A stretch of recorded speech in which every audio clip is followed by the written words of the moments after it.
Welcome everyone to the Inspired Choices TV show on Inspired Choices Network. I am here today with an inspiring woman who is going to be talking with us about divorce done different. So the Inspired Choices TV is all about bringing people together who are creating and choosing more and having more in their life. And if you would like to learn more about that, stay tuned for this wonderful show with my guest, Priya Ali. Welcome, Priya. Thank you for having me. Well, thank you for having me on your network. So it's actually Priya's network, the 365 TV network. Yeah. And this is really exciting. We're super excited to have you. You know, you are inspiring people with choices every day. You have been doing it for a very long time. And I'm so pleased to be able to have you on the network to continue to do so. We got a love fest going on. I like it. I love you, baby. I love you, baby. I love you more. Okay, we're going to go crazy now. So, Priya, tell everyone who you are and what you do in the world besides the network, or in inclusion with the network. Yeah, so I am Priya Ali, and I'm a third-generation intuitive and healer. Runs in my family, psychic intuition. So I do readings, I do healing.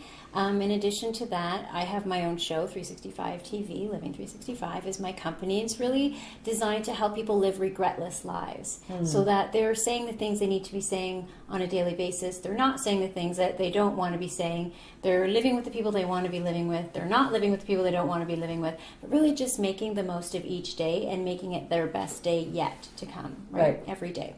And I do that through coaching, through the healing, through the network, through the messages that we bring through the network and the TV show.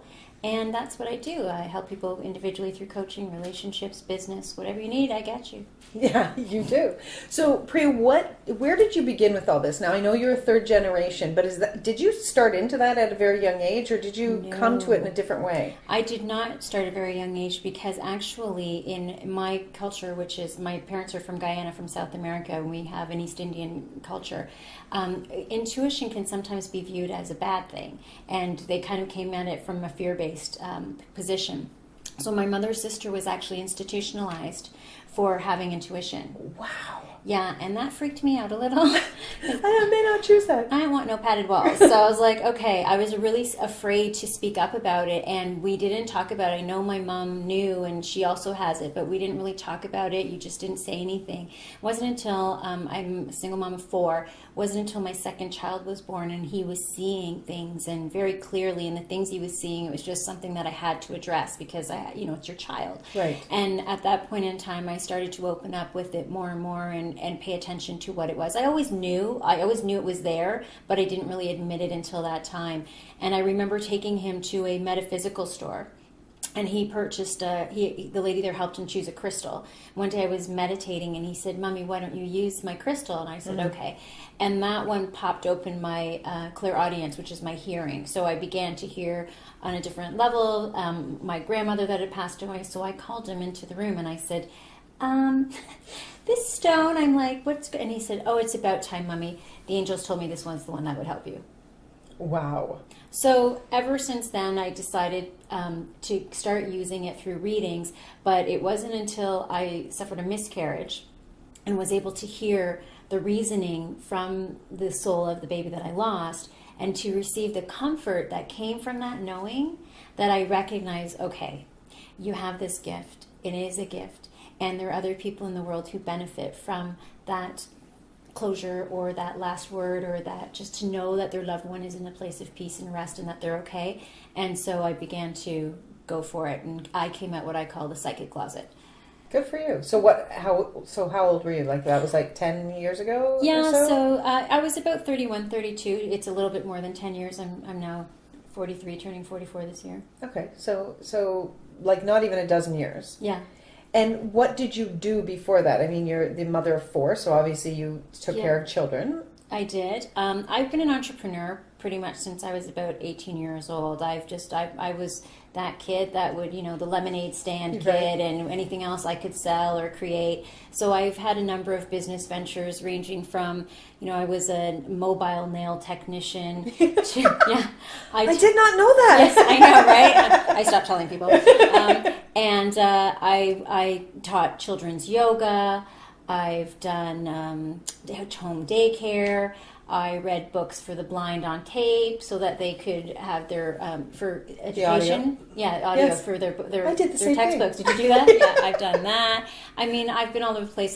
Before I gone into business, though, I used to work for a high-end credit card company for their concierge service. So Okay. it was really working in helping the elite and the famous get whatever they wanted in life. Wow. Yeah. So you have been paid to do this. I have been paid to do this. That's fantastic. Yeah. Awesome. Which was amazing. So over the years, you're a single mother now. So Yes. you've been married. Yes. And we've talked about this before. I've been married as well. Yes. And so tonight we wanted to talk about divorce done different. Absolutely. So what is it about divorce, of this reality, that you know is untrue? What this reality does and talks about as far as divorce that you know is untrue? I think what's untrue about it is that it has to be miserable, that, you're going to be taken to the cleaners, that you have to be at the other person's throat. We think of War of the Roses, that kind of Right. thing when we talk about divorces, and that it has to be ugly and brutal and nasty. And that's so untrue. I've had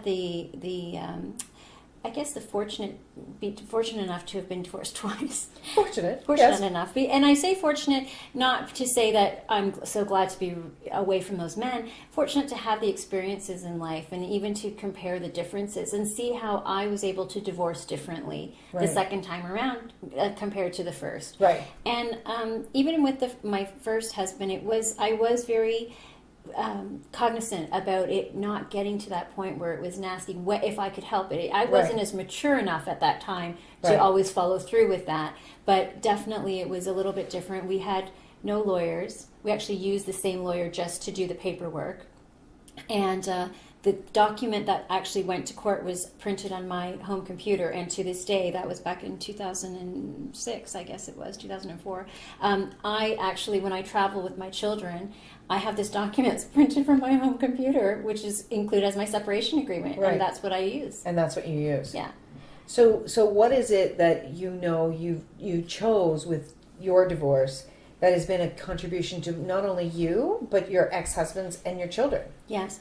I think I chose peace, and I chose the awareness to know that they were not bad people because we weren't a match. Right. I chose to recognize that because they didn't necessarily make me happy, or we weren't happy together, it wasn't a reflection of who they were or who they weren't, or how they weren't good enough. Right. It was just simply a reflection of, we're in different spaces. And I think to look at it from a perspective of, it's an honoring of the other person to say, you know what, Right.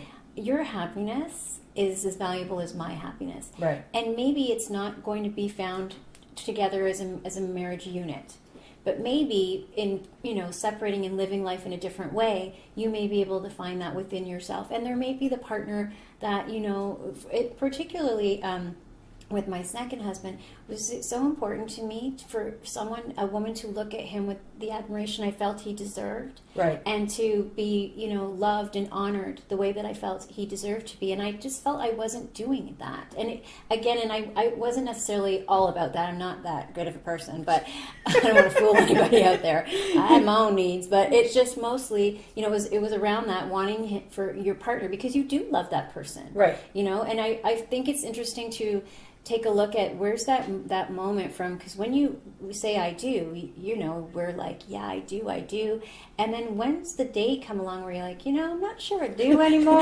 do I really I'm still want bordering on to a don't. I'm leaning to the don't. Yeah. Yeah. You kind of hit the meter. Yeah. And so I feel as though you don't really stop loving that person. You maybe don't love some of the things they do, and that's where I looked at the differences, is to really keep focused on who they were and what were the things that drew me to them in the first Right. place, and to focus on that. Now, you do know that you're very different. You've done divorce very, very different from the majority of this reality. I do know that. I'm seeing more of it, though. I have to say, I am seeing more of Right, it. today. But yes, I do know that. Right. I mean, as you know, my second husband and I, we still have a working relationship Right. together. Quite frankly, we do everything differently. So I have a first husband who I have 2 children with. I have a second husband who I have 2 children with. And my second husband, he pretty much raised the first two, even though they still were in touch with their father on a regular basis. But he was there for their upbringing from the time they were 4 and 6. Wow. So very heavily involved in their life. And the two of them worked in Toronto together. The two gentlemen worked together, not together, but in the same district. And oftentimes they take the GO train home, sit together. If my daughter needed the car, one would give the car, the other one would carpool the other to my home so that she could have the car. Well, aren't you a brilliant creator, Miss Priya Ali? I mean, we were sitting together the other day. It was my second husband's birthday, and my first husband is texting him happy birthday. And I was like, wow. That is very different. Yeah. That's amazing. And so I'll tell you, because when as a working mom, there was a parent interview and I couldn't make it. And don't tell me they went together. Now, they didn't necessarily go together, but they showed up in the time to meet the teacher. And so my son at the time, my says, these are my two dads. So I'm pretty sure the teacher thought it was a whole other kind of family. But that just goes to show you, like, this is where it's at. And that's what we've been able to create. That's amazing. Now, would you say that both of these men were in the same mindset of you? That you were? Like, did they have any resentment or anger or bitterness or? I know my first husband initially, had some hard feelings about someone coming in and being a part of his children's life. And I do remember the day that I introduced the two of them. And it was in my home at the time, and where my first husband and I had lived, and there were two sofas in the room, and so one was sitting on one, and one was sitting in the other, and I felt like two different camps. Where do I go? So I sat on the floor between like Switzerland. Okay, I'm just gonna sit here, and it over time it had its ups and downs. Never with each other though. I've never once seen the two of them have a harsh word with each other, ever. That's amazing. Wow. Yeah. Well, I did divorce completely different than her. I did this reality's divorce. And, very, very different from today. I've been divorced for over 16 years now. But when I did divorce, I was angry. I was bitter. There was drugs and alcohol and abuse involved in all of it. And to tell you the truth, I didn't know how to do divorce with dignity. Right. And since I started my coaching business, it was really interesting because I didn't actually have a program specifically around divorce. But what kept showing up were individuals, they would come to me for one reason, and before we knew it, we were over to their relationship with their person they want to divorce, or the person that they're in divorce with, or the person they've already divorced but they're still really angry with. It was really interesting. Like client after client after client, and I'm like, okay, I have some capacity around here. And it's funny because I work with a lot of men actually hire me in this area, and it's funny, I'm saying to them, okay, now don't do that because we're crazy. This is what we're going to do. And it's been really interesting because I was that crazy person, right? And what I know today, and first of all, I don't judge myself for any of those choices that I've made in the past because it's not valuable for me, for my children, or for these men. But what I know today is that I can look at that and go, well, wow, wasn't that interesting that I chose that? Mm-hmm. And I can see how this reality kind of sets us up. Yeah. Right? I mean, I was told after my first marriage ended, my brother-in-law said, yeah, I won the bet. And I'm like, pardon? And he said, well, I won the bet. We bet on how long your marriage would last. And I'm like, wow, that's that's a family member? That was the kind of support that we were receiving at that time. Mm-hmm. So, for a lot of people, divorce is nearly inevitable because we don't have a lot of strong examples of how to move through, how to have conversations, and how to do it with an honoring of the other person. And the other big thing that I see is a lot of people, doing massive self-judgment when it comes to their marriage. And I call it their marriage concluding. Right. Because a lot of people say, I failed at my marriage. Oh, yeah. And I'm like, well, did you really fail, or did things change? Yeah. I've done that. I've had two failed marriages. And after a while, I stopped calling it that because they weren't failed marriages. They worked for as long as they worked. Yeah. And that is what happens. And I do find that a lot of times too, one person grows and the other one in a different direction, and it's Right. not further or higher or anything like that. They've just evolved different. within themselves. And so when one person's still here where they got into the marriage and one person sort of moved away, it starts to cause little discrepancies and things like that. Right. And also the nurturing of the marriages. People don't necessarily nurture their marriages. They No. have a great wedding and a good party and away you go, and that's the last And you we kind of don't- think of it. Yeah, you don't see past that piece No. of it. And the other piece that really changes a lot for people is when we bring children into the mix. Big changes. Because we don't know cognitively really how we are going to be as a parent. Right. And we don't know how we want our partners to be as a parent Right. in the marriage, what will work and what won't work. And a lot of the times we know that we mimic our parents, our own parents. So that's a kind of a good place to start looking. Yes. If you're thinking about getting married, is Yes. look to your parent, your spouse's parents, and you will likely start to see that show up in your spouse. But also, like, what do you want to be as a parent, and how that actually impacts the relationships? That's not something that we're taught. No. And I don't think that, I still don't see it happening. I mean, I do see people starting to move beyond the harsh ending of marriages, and just saying, I just want to be happy. And I really do just want you to be happy. I see that happening more and more, but I don't see it happening so much with the parenting. What about you? No, same thing. We do have challenges around the parenting, but they're not fundamental challenges. So Right. they're not big, oh, well, I want this and they want that. And I think that most times people are kind of in the vicinity of parenting values because you tend to partner yourself with someone who seems to have core values that are similar to yours. But Right. there are often times when they're completely opposite. Separate. I myself have we've had some differences, and I do see it in the same way that my ex-husbands were raised, particularly my first husband. He was raised more in the do it yourself, get a job, earn your own way from an early age. We were given everything for our education, things like that. So I tend to be that parent where he's saying, well, the kids are teenagers, they should be out getting a job. And I'm like, well, they're busy with their homework and they're helping around the house, Right. and they're only going to be young for a certain time. So we do have those little differences in opinion and philosophies Right. that can creep up on us, and I just say, I win. That's the way it is. Priya's the boss. That's it. So, how has this difference in raising children actually impacted your children?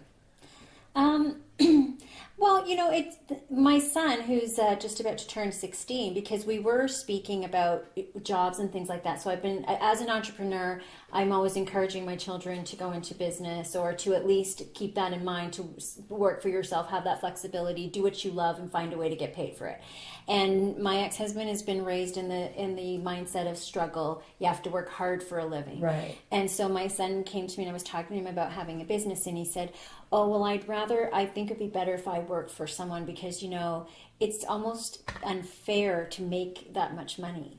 It seems like you're cheating in some ways.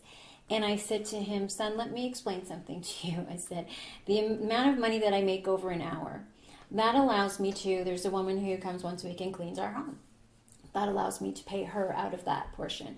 There's a gentleman that helps us do things that was fixing things in our home. Right. I can pay for that. So when the money that I make, I'm able to help two other people gain With their employment as families. well.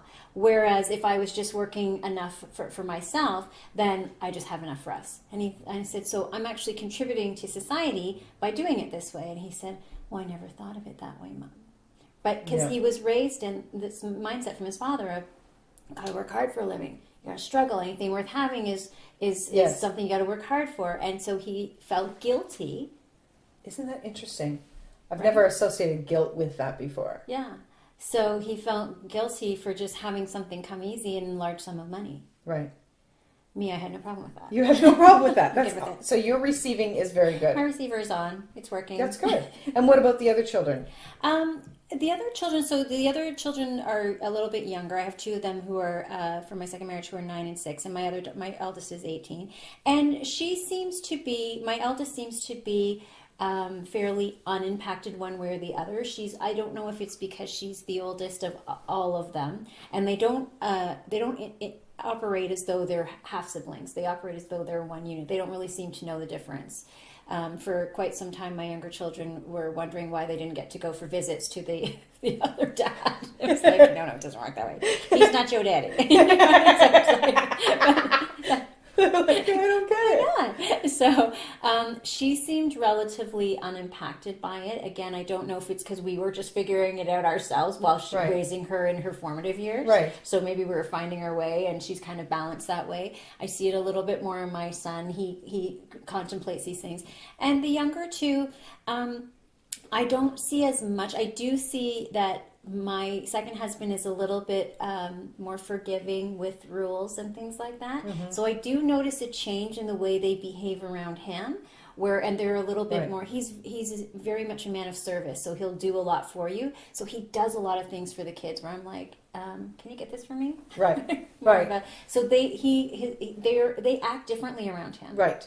So a lot of children of divorce, and not of divorce as well, do a lot of manipulation of parents. And they're actually really brilliant at manipulating, especially when the parents are divorced or divorcing. Did you see any of that dance going on? I see it more now with my younger kids, particularly my youngest daughter, and she's a finger winder as it is, right? For most people, whether it's divorced parent or grandparent. But I do see that. I see it's the kind of thing where, well, mommy said this. Well, she knows that mommy's not at the house where daddy's at. So it's a communication thing to find out, did I actually say all that? By the time we actually get to the bottom of it, she's already got what she's wanted, right? So I think that she does, I noticed that in her the most. Right. And what is it, how far does that line go with you and their fathers if they start to do that manipulation? Do you have what I call a come to Jesus meeting with them? Yeah, and it usually it comes down to, for me, just a certain. In fact, it's sometimes for me and my second husband, or even with my first, is I'm kind of saying to the kids, have a little more regard for your fathers. Have a little bit more compassion. My older children, they've had a bit of strain getting adjusted to my first husband's new wife. So it's like, have a little compassion. You guys are going to grow up in a few years and go off to university. He's going to be in a relationship with her. Let's see if we can back up a little bit and sort of try to fit into the situation and help in that capacity. With my second husband, it's like, listen, ask them for a little more respect. Tell them to ask you, say please, and not have you running after them all the time, because I just don't like it. Right. So I'm watching it happen to them, and then I can see them feeling upset about it as men, and the way things happen, but they do it anyway. So I'm like, don't do that. Yeah. One of the things that when I'm talking with a lot of clients is a lot of people are trying to protect their children or save their children, right? Yes. And I often say to people, do you know what? Mm-hmm. They chose that parent, right? So the men that I chose, there was a lot of unkindness with them. And what I always targeted to do was do my best with my children and not actually keep them from their fathers, because I'm like, this child chose that person. Mm-hmm. And they have a right to know that person. Now, my first husband, he chose to move several provinces away when my son was very, very young. And my son actually said, why did you keep me from my dad? And I said, I did not keep you from your dad. He chose not to be here or even participate with you in a way that was honoring of you. So when he was finally, a young adult, he met him and he actually said to me, thank you. He just basically, after he met him and got to know him, he just said thank you. That person just was not, he was not really able to be a parent in a way that this child needed. And my daughter, she's still very much involved with her father. And, she'll be, upset as kids get, and she'll talk to me about it. And I'll just say, well, what would you like to choose? So for me, I think one of the things that people can be doing is actually honor the child, allow the child to get out whatever they need to get out, but allow them to create that relationship with the other parent without you over influencing it. Yeah, because they're going to have to interact with that other parent at forever. Right? On their own. Yes. And I did, as you say, I was that parent as well for some time. I would try to protect them because I knew, you know what's going to happen kind of thing. And then I recognized it's not my place to do that. It's their place because their father, if he chooses to be that way, will continue to be that way. And I won't always be there. Exactly. And I shouldn't always be there. And it's their relationship. That's their father. Right. And so I backed off and just let them handle it and let them find their own way with it. Because otherwise, I feel you're right. In some ways, you're doing them a disservice. Yes. Because you're not allowing them to equip themselves as they grow with how to manage that relationship with that other person, that other parent. Because as you say, that's their parent. They chose them. And it's for them to figure it out. Yeah, and a lot of people... they will get involved, and because they do believe they're protecting their child, and then the child will actually get very lost, and we can actually do them a massive disservice because then the child is not equipped with the tools on how to communicate, and as they get older and they push boundaries and so on and so forth, they really can mess things up because they haven't been taught the basics. Absolutely. So I think you and I could go on forever talking about this. I think we could. So, Priya, I have 5 questions for you that I'd like to ask you for all of our audience. These are some fun questions. So, Priya, what is your favorite inspirational quote, and how has it influenced you in your life? Okay. My favorite inspirational quote is, "Be the change you wish to see," from Mahatma Gandhi. And how I've been able to implement in my life is really to just know my own bullshit. And to know that, okay, if I'm seeing something in someone else, there's likely a mirror up to me as to, what might I need to change in order to create that. And from a positive side of things, if you want to see something differently, it starts within yourself. So that's something that I've been able to implement in my life. And it's led me to some great things, and it's led me to really have to take a look at myself and say, hey, smart now. Yeah. Is this what you really want? Yeah. Awesome. What inspires you to get out of bed in the morning besides your 4 children? I think possibility, just the notion of possibility and what is available to me to every day. Like, what can I create today? What can I make happen today? What can I do today? What's today going to be like? Just that excitement of, anything could be. And I'm fortunate enough to live a life where things are set up where I don't go to a job every day from 9 to 5. So it kind of could be anything. It could be just anything. like, how's this day going to unfold? Let's see what's going to happen, kind of thing. That's awesome. Yeah. What has been the most surprising thing that you have chosen in your life? What has been the most surprising thing that I've chosen in my life? I've seen some of your shows, and when people don't know what to say, they go, "That's a good question, Christine." It buys you a little time. Yeah. So I can extend it that much further. And I wonder where her daughter learns manipulation. Let's see. The most surprising thing I've chosen in my life, I think it's to me, is that I've chosen to be single at this time in my life. It's not ever something I really would have thought as a young girl. And from how I pictured my life, that's the most surprising thing to me, that I enjoy being a single person. Right. Being more of you. Being more of me, yeah. And being me, and that being enough for me. Right. You're for me, I was raised on Cinderella and Snow White and every other one of those that had the Prince Charming. Mm-hmm. That he was going to fix everything. And then just one day I realized, you know what, I can be a princess without him. And I am. And I have a dresser full of tiaras to prove it. So. And many Prince Charmings, probably. Yes. Many Prince Charmings. So what is your greatest secret to creating the life you have? Oh, my greatest secret to... See, here you go again. Repeat the question, right? The greatest secret to creating my life. I think the greatest secret to creating my life is really choosing me. Is choosing what I really feel, believe, think, and getting to know that. Getting to know me and having that relationship with me. That was something I didn't do until later on in life. Right. Because I don't think we're taught that. No. You're taught to be a daughter or a son or a sister or something, but you're not a wife, a mother. mother. But nobody teaches you how to relate to you.